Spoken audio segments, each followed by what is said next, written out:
Imagine driving through, say, a blizzard, but still seeing the road ahead perfectly clear. Like every obstacle, every lane marker just there as if it were a sunny day. Yeah, it sounds almost sci-fi, doesn't it? It does. But that's kind of the potential game changer we're diving into today. It's this revolution happening in radar technology. Uh-huh. Something often thought of as, well, a pretty basic sensor. Exactly. And now it's apparently on the verge of becoming like 100 times more detailed. A Yeah. huge leap. It could really reshape the future of driving. And what's really interesting there is how it shifts our whole understanding of automotive sensors. For years, the big focus was cameras, LiDAR. Right, the flashy stuff. Yeah.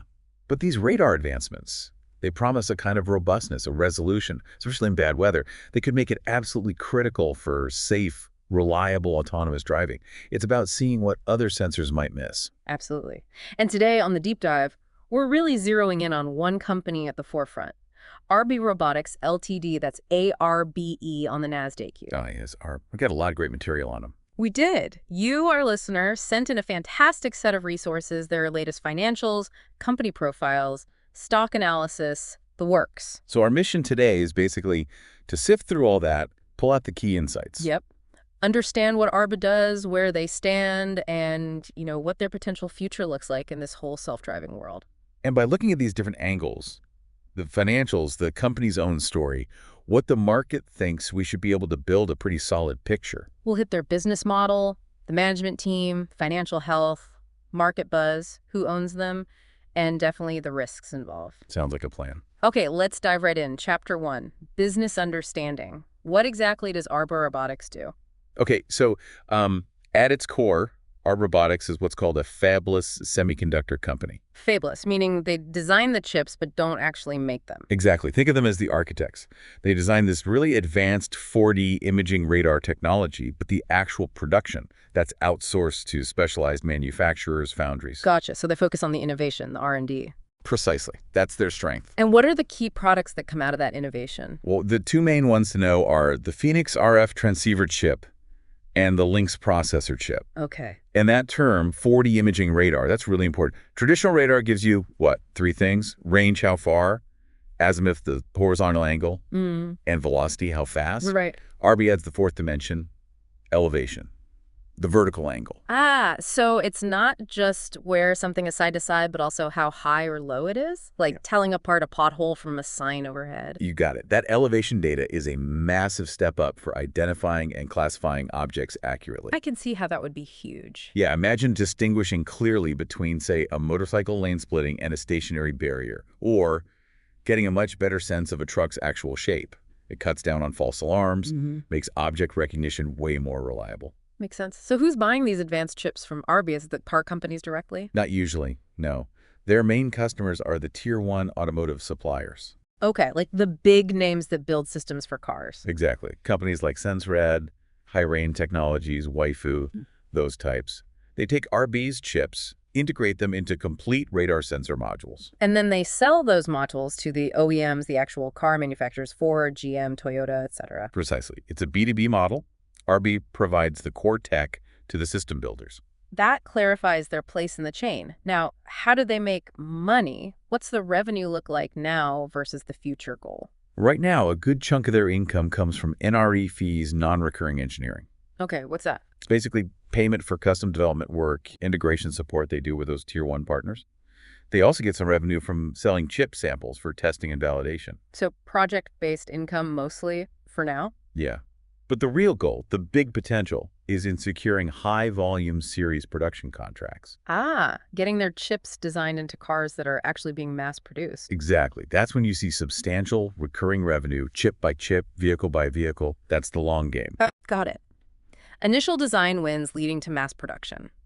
So what's the core advantage? Why choose Arbe's 4D radar? What's their value proposition? It really boils down to ultra-high resolution. They're aiming for a level of detail in the radar picture that just blows traditional radar away. More pixels, basically, but for radar. Kind of, yeah. And that detail means Much better object detection, much finer classification, knowing what something is, not just that it's there, and creating these really detailed maps of the empty space around the car. Free space mapping, right. Crucial for navigation. Absolutely. They're trying to bridge that gap between traditional radar, which struggles with detail, and maybe more expensive sensors like LiDAR, especially when things get tricky. Bad weather, fog, rain. Conditions where cameras and LiDAR can sometimes struggle. Exactly. And Arbe themselves claim their tech can be up to 100 times more detailed than competitors. Wow, 100 times. That's a bold claim. It is. But if they can deliver that, imagine the difference. Like going from a really blurry photo to HD, it lets the system see distinctions that older radar just misses. That could be huge for safety, enabling better autonomous features even when visibility is poor. That's a key insight, really. Definitely a powerful pitch. Okay, let's switch gears to the people behind this. Chapter 2, Management Evaluation. Who's leading Arbe? The key names that pop up are Jacob Marenko, he's the CEO, and Noam Arkind, the CTO. They seem to be the main drivers. Marenko and Arkind. And what have they been up to lately? What's the recent progress report look like? Well, a pretty big deal was their recent capital raise. They managed to pull in roughly $70 million. 70 million? Wow, how'd they do that? It was through a mix of things: a registered direct offering, converting some convertible bonds, and a public offering. A good chunk of that closed early this year, 2025. That sounds like a significant vote of confidence from investors. It does suggest that, yeah, getting that kind of capital infusion certainly helps fuel their plans. Must give them some breathing room. What about getting the tech into actual cars, those OEM engagements? Any progress there? That seems to be a real focus area, and they're reporting good traction. They said they're actively engaged with 15 different OEMs now. 15 car companies, that's quite a few. It is, and out of those, 11 are apparently in the bid stage, meaning Arbe is actively competing for their business on future car programs. Okay, so trying to win those contracts. And even further along, 8 of those OEMs are in what they call the Advanced Perception Project phase. That implies deeper work, more integration. So getting closer to being designed in? Seems like it. And the CEO specifically mentioned that a top 10 global OEM has actually chosen their chipset. Oh, okay. That's big news. A major validation. Absolutely. Yeah. Landing a top 10 player is a huge step towards that series production goal. Any other interesting partnerships jumping out from the sources? Yeah, a couple stood out. They're working with NVIDIA. NVIDIA, the chip giant. The very same. They're collaborating on enhancing radar-based free space mapping using AI. They even showed it off at CES 2025, integrating Arbe's radar with NVIDIA's drive platform. Wow, that's a powerful combination. Definitely. And they also have a collaboration going with Arbe Robotics. Who are they? They're a big player in ADs and autonomous driving computing solutions, especially in China. Horizon actually showcased a radar system from Waifu, remember, one of Arbe's Tier 1 customers, that was powered by Arbe's chipset, integrated with Horizon's AI processor. Okay, so partnerships with major tech players in the US and China, that definitely helps validate the tech and potentially opens doors. For sure. It shows their tech plays well with others in the ecosystem. So what's the CEO, Jacob Marenko, saying about the future? What's his outlook? He sounds pretty bullish, actually. He's projecting that by 2030, Arbe could be shipping something like 5 million of their imaging radar chipsets annually. 5 million chipsets a year by 2030. That's ambitious. Very ambitious. He seems convinced that true hands-free, eyes-off driving needs the kind of advanced imaging radar that Arbe provides. He feels they're one of only a few companies positioned to deliver it. Big vision. Okay, let's pivot to the numbers. Chapter 3, Financial Health. What did the Q4 and full year 2024 results tell us? All right, looking at the financials, Q4 2024 revenue was $0.1 million. That's down from $335 million in Q4 of 23. Down year over year for the quarter. What about the full year? Similar story. Full year 2024 revenue was $0.8 million, also down from $1.5 million in 2023, and their backlog at year-end was $0.3 million. Okay, revenues decrease. How do we interpret that? Is it a bad sign? Well, you have to remember where they are as a company. They're still very much in the development and investment phase, working towards those big production contracts. The revenue now is mostly that NRE stuff we talked about. Right, the project work. Yeah. So the dip could just reflect the timing of specific projects ending, or maybe a strategic focus shift towards landing those bigger future series production deals, which take longer to show up as revenue. Okay, so maybe not panic button time, but something to watch. What about profitability? Gross margin. They actually had a gross loss, $0.2 million loss in Q4, and $0.8 million loss for the full year 2024. A loss on gross margin. How does that happen? It's mainly because the revenue is still pretty low, while they have costs associated with producing samples and, importantly, increased labor costs as they've been building out their team. Okay, makes sense. Higher costs, low initial revenue. What about operating expenses overall? Those increased too, $12.6 million in Q4 and $48.9 million for the full year. Wow, quite an increase. What's driving that? Two main things mentioned are non-cash share-based compensation, pretty standard for tech companies rewarding employees with stock options. Right, not actual cash going out the door for that part. Exactly. And the other big driver is the cost of ramping up for production, getting ready for potentially larger orders down the line. So investing heavily now for future payoff. That seems to be the strategy. And, unsurprisingly, with lower revenue and higher expenses, they reported a net loss, $12.2 million loss in Q4 and $49.3 million loss for the full year 2024. Oof, significant losses. They are. They also highlight adjusted EBITDA, which backs out things like the share-based compensation. That showed a loss of $9.0 million in Q4 and $33.3 million for the year. Why focus on adjusted EBITDA? Management often uses it because they feel it gives a better picture of the actual cash being used in the core operations, stripping out those non-cash accounting items. It helps gauge the cash burn rate while they're in this investment phase. Got it. Focus on the cash flow needed to run the business day to day. Speaking of cash, what did their balance sheet look like at the end of 2024? As of December 31st, 2024, they had $24.6 million in cash and equivalents. Okay. Is that enough, given the burn rate? Well, critically, remember that $70 million capital raise we talked about? About $54.5 million that came in after year-end in January 2025. Ah, right. So that significantly shores up their cash position. Exactly. It gives them a much stronger financial cushion to fund operations and keep investing while they pursue those big contracts. That timing is crucial. What's their financial outlook for the rest of this year, 2025? They're projecting revenue for 2025 to be somewhere between $2 million to $5 million. Okay, so expecting a definite pickup from 2024. Yes, but they noted it's likely weighted towards the second half of the year. A key goal for 25 is landing 4 new design-ins with car makers. 4 design wins would be solid progress, and the bottom line projection. Still expecting losses. Oh, yes. They're projecting an adjusted EBITDA loss between $29 million and $35 million for 2025. So, continued heavy investment in growth. Okay, so the big picture financially is investing heavily, resulting in losses now, but the recent funding gives them runway. Success really hinges on converting potential into actual production revenue. That sums it up perfectly. Strategic spending now, betting on the future payoff from those high-volume deals. Now, before we jump into the market's view, I just want to give a quick shout out to a great resource if you want to dig even deeper into companies like Arbe, stockanalytics.ai. Hi. They offer a really comprehensive platform. You get in-depth data, neat analytical tools, reports on tons of stocks. If you're looking to understand the nuts and bolts of the market and specific companies, it's definitely worth checking out. Helps you become a more informed investor, which is what we're all about here. Absolutely. Good data and tools are invaluable for doing your own homework. All right, let's get back to Arbe. We've looked at the business, the management, the financials. Now for the second half. Chapter 4. Market sentiment. How is the market feeling about ARBE stock?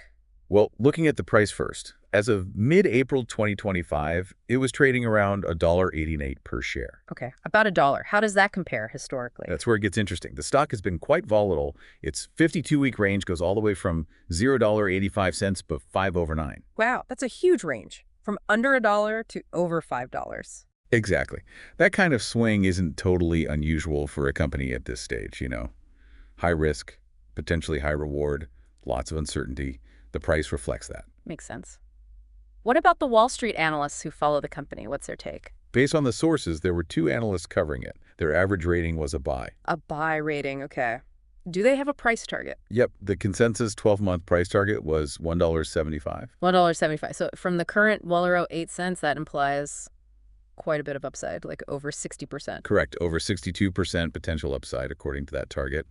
But it's important to add a caveat here. Oh. We also saw mentions that some analysts had recently downgraded their ratings or lowered their price targets. Okay. So not a unanimous all systems go. Some differing opinions or perhaps increased caution creeping in. Exactly. It paints a bit of a mixed picture from the analyst community. Optimism, but maybe tempered slightly. Gotcha. And what are the analysts forecasting for revenue growth? We heard the company's outlook. What does the street expect? They are definitely expecting significant growth. The consensus estimate for 2025 revenue was around $3.83 million.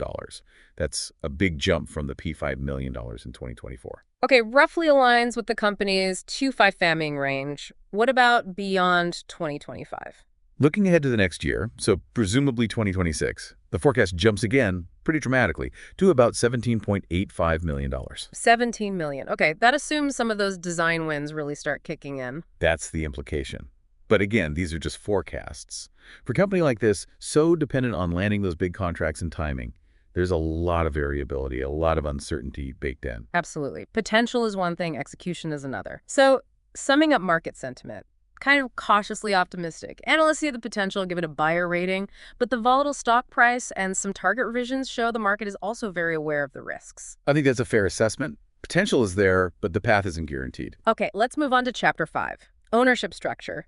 Who owns Arbe? Where are they physically based? Right, so Arbe Robotics HQ is in Tel Aviv, Yafo, Israel. Okay, an Israeli tech company. Yep. But they do have a global presence with offices in China, Germany, and the U.S. as well. Shows their ambition. Makes sense for the auto industry. When were they founded? How big are they? Founded back in 2015. And as of the reports we saw, they had about 138 employees, led by CEO Jacob Marenko, as we mentioned. 138 people. Still relatively small, but focused. Any specific investors or ownership details that caught your eye? Well, one thing the CEO highlighted was the repeated investment from a group called AWM Special Situations Fund. AWM, they've invested multiple times. Apparently so, across several fundraising rounds.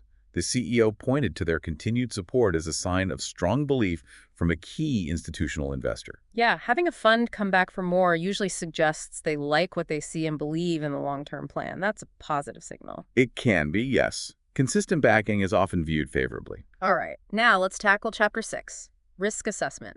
We've touched on some risks already, but let's try a quick SWOT analysis framework. Strengths, weaknesses, opportunities, threats. Okay, quick SWOT. Strengths.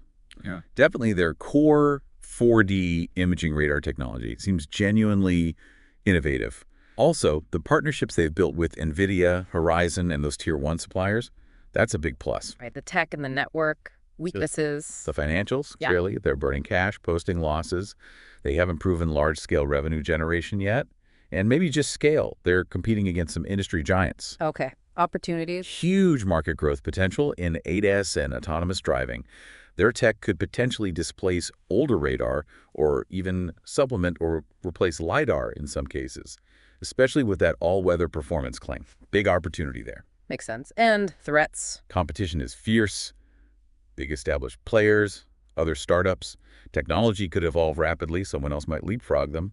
Delays in OEM programs adopting their tech would hurt revenue forecasts. And like any company at this stage, the ongoing need for funding is always a background threat. That covers the main bases. Yeah. Now, you mentioned a specific, maybe more immediate risk, earlier potential U.S. tariffs in 2025. Can you expand on that? Yes, that's definitely a near-term threat to watch. Remember, our day is fabless. They rely on outside foundries to make their chips. Right, they design, others manufacture. So if those key foundries happen to be in places targeted by potential new U.S. tariffs, say China or Taiwan, which are huge semiconductor hubs. Then importing those chips into the U.S. could get more expensive. Exactly. It could increase their cost of goods sold, impact their supply chain costs. That might force them to raise prices in the U.S. market or squeeze their margins. Which could hurt their competitiveness against rivals who maybe aren't as exposed, or impact demand if cars using their tech become pricier. Precisely. There's still uncertainty about exactly how these tariffs might play out, but it adds a definite layer of risk and complexity, especially for their strategy in the important U.S. auto market. Okay, that's a very tangible risk factor to keep an eye on. So let's try to wrap this all together. Chapter 7, conclusion.